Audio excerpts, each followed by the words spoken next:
Assalamualaikum warahmatullahi wabarakatuh. Bersama saya, Dr. Alexander SIPMSI, pengasuh mata kuliah Policy Network Analysis untuk mahasiswa S1 Administrasi Publik Visipol Unihas. Yang saya sayangi mahasiswa-mahasiswi program studi Administrasi Publik Fakultas Ilmu Sosial dan Politik Universitas Hazairin. Kesempatan ini saya ingin menyampaikan materi kedua tentang penyusunan kebijakan dan permasalahannya. Penyusunan kebijakan dan permasalahannya pada materi Policy Network Analysis ini menjadi sangat penting karena dalam konteks jejaring kebijakan, penyusunan kebijakan dan permasalahannya ini adalah permulaan dari proses atau siklus kebijakan publik, sehingga kebijakan publik unggul hanya dapat dilahirkan dari proses penyusunan kebijakan yang baik, penyusunan kebijakan yang deliberatif. Nah, penyusunan kebijakan yang deliberatif ini lahir dari bagaimana kita mengidentifikasi permasalahan yang benar dan akurat. Baik saudara-saudari mahasiswa mata kuliah Policy Network, kita mulai dari apa itu policy making atau decision making process. Apa itu proses penyusunan kebijakan? Menurut Thomas Hardy, problem identification, agenda setting, dan policy formulation diakhiri dengan policy legitimation. Ini merupakan proses dari kebijakan publik. Problem identification atau identifikasi permasalahan ini sebenarnya proses bagaimana mempublikasi permasalahan sosial yang berbentuk kemudian diekspresikan melalui tuntutan terhadap pemerintah untuk tindakan-tindakan kebijakan. Pelaksana atau aktor dari partisipan ini dari proses ini banyak mass media, media sosial mungkin saat ini, interest group, kelompok kepentingan, citizenship initiative atau inisiatif masyarakat, atau bahkan public opinion atau opini, pendapat, pandangan, persepsi masyarakat. Proses kedua, agenda setting, menentukan isu apa yang diputuskan untuk diadres oleh pemerintah, untuk isu apa yang dipilih untuk dibahas oleh pemerintah. Nah, partisipan dari agenda setting ini elit, termasuk presiden, parlemen, DPR di Indonesia, kandidat for elective office atau kandidat atau calon dari politisi, mass media juga menjadi penting. Policy formulation, developing, ini proses mengembangkan proposal kebijakan yang digunakan untuk memecahkan permasalahan yang diagendakan tersebut. Jadi isu adalah permasalahan yang diagendakan. Nah, policy formulation adalah membahas bagaimana alternatif kebijakan yang digunakan untuk memecahkan permasalahan yang diagendakan tersebut. Partisipan dalam kegiatan ini think tank presiden, lembaga perencana kebijakan, kantor-kantor pemerintahan, komite atau rapat-rapat dalam kongres, bahkan rapat-rapat yang dilakukan oleh kelompok kepentingan. Penyusunan kebijakan diakhiri dengan kegiatan terakhir, yaitu policy legitimation, legitimasi pengesahan kebijakan, memilih alternatif proposal, kemudian mengembangkan dukungan politik, memasukkannya menjadi hukum, dan mengundangkannya dalam peraturan yang resmi. Ini adalah proses bagaimana kebijakan disyahkan. Pelakunya atau pelaksananya adalah interest group, presiden, kongres ini parlemen, dan lembaga-lembaga hukum pengesah kebijakan yang ada di satu tempat atau satu negara.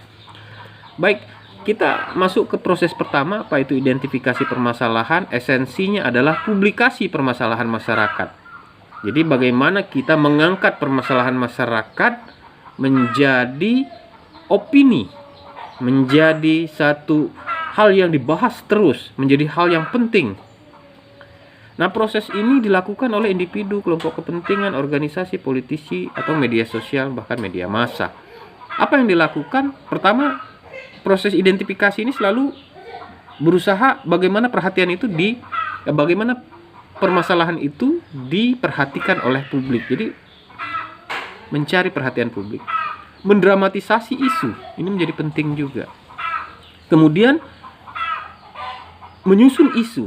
Jadi isu itu disusun menjadi sistemik, menjadi hal yang logis, sense making, sehingga kita dapat memberi tekanan bahwa ini loh permasalahan yang harus diantisipasi oleh pemerintah dalam bentuk kebijakan. Output dari identifikasi permasalahan ini isu. Isu itu adalah public problem yang diagendakan, permasalahan publik yang diangkat dalam pembahasan lembaga otoritas kebijakan. Baik, proses selanjutnya yaitu menata agenda kebijakan. Menjadi penting juga kita melihat bahwa kebijakan itu, apa itu kebijakan bottom up, apa itu kebijakan top down. Kebijakan bottom up terlahir dari permasalahan, masuk dibahas oleh elit, legislatif, presiden, dan dikembangkan menjadi kebijakan. Jadi kebijakan bottom up itu esensinya adalah satu pemetaan terhadap permasalahan dan mengembangkan solusi atas permasalahan tersebut. Sedangkan top down itu biasanya dimulai dari struktur kekuasaan. Mungkin juga berbentuk agenda setting dari elit bisnis, keuangan, media, usaha politisi, opini publik terkait kebijakan, bahkan bisa juga berasal dari efek kebijakan tertentu yang mengakibatkan perlunya kebijakan lain. Jadi ada kebijakan pemerintah, misalnya dalam bentuk kebijakan social distance, kebijakan jarak sosial saat ini lagi tren, lagi hangat. Ini melahirkan apa? Kebijakan dalam bidang pendidikan, kebijakan perkuliahan online. Nah, jadi efek kebijakan juga menjadi derivasi dari kebijakan selanjutnya.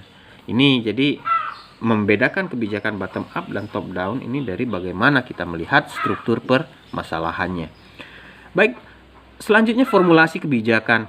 Formulasi kebijakan ini adalah membangun rancangan pemecahan permasalahan untuk memperbaiki keadaan. Esensinya adalah mengembangkan alternatif pemecahan masalah. Di mana ini dilakukan formulasi kebijakan? Di kantor birokrasi, di gedung legislatif. Siapa yang melakukan? Perencana kebijakan dan kelompok kepentingan. Apa yang dilakukan? Merancang tata aturan, budgeting, menganggarkan kebijakan, mengevaluasi bagaimana jika ini terjadi, analisis. Kemudian aktivitas yang dilakukan? Bisa dilakukan dalam bentuk lobby, kampanye, pendekatan personal, litigasi, proses hukum ini, peradilan, mobilisasi massa bahkan. Dan outputnya adalah rancangan kebijakan. Legitimasi dilakukan oleh lembaga kebijakan yang paling dekat dengan kebijakan itu, yaitu siapa? Otoritas politik, eksekutif, legislatif, yudikatif. Esensinya legitimasi yaitu memilih usul kebijakan yang menjadi alternatif terbaik untuk pemecahan permasalahan, mengembangkan dukungan politik terhadap kebijakan tersebut, mengesahkannya menjadi norma dan memasukkannya dalam suatu struktur perundangan yang resmi sehingga menjadi tata aturan yang mengikat. Proses dilakukan melalui proses rapat, sidang, paripurna, penentuan pendapat dan lain-lain. Outputnya pengesahan kebijakan dan penandatanganan dan perundangan kebijakan. Baik, saudara mahasiswa peserta mata kuliah analisis jejaring kebijakan, ini meta policy making dari analisis. Kita lihat hanya 1, 2, 3 saja. Ini proses problem put government agenda, bagaimana permasalahan itu dipilih untuk dimasukkan dalam agenda. Jadi masalah menjadi isu menjadi agenda. Kemudian mengembangkan pilihan-pilihan strategis untuk pemecahan masalah. Ini proses analisis kebijakan. Kemudian memilih solusi yang dianggap paling strategis dan mengesahkannya. Jadi ini meta policy analisis kebijakan ini bermulai dari bagaimana identifikasi permasalahan, bagaimana mengembangkan strategi solusi masalah, dan terakhir bagaimana memilih strategi tersebut. Baik, saudara-saudari mahasiswa, peserta mata kuliah analisis jejaring, saya ingin mengajak adik-adik melakukan diskusi. Mohon ini semacam tugas ya untuk dilakukan di kediaman masing-masing.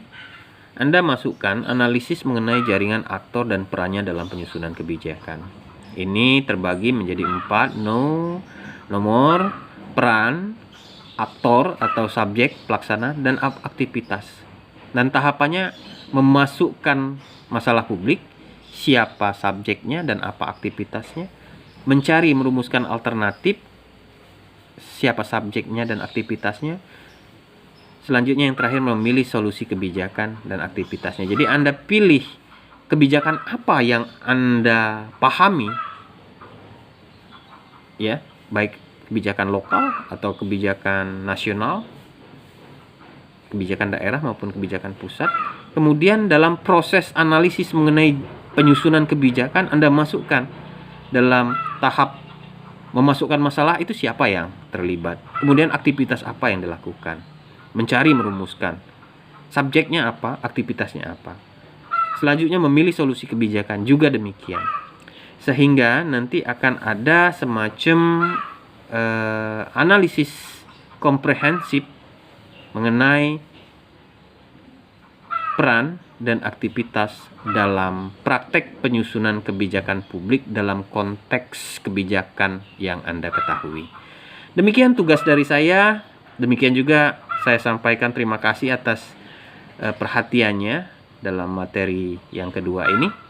Selamat belajar. Saya tunggu tugasnya. Cukup dikirimkan melalui WA di WA grup kita, di snapshot, kemudian dikirimkan ke saya. Demikian saya cukupkan kuliah ini. Terima kasih atas perhatiannya. Billahi taufiq wal hidayah. Wassalamualaikum warahmatullahi wabarakatuh.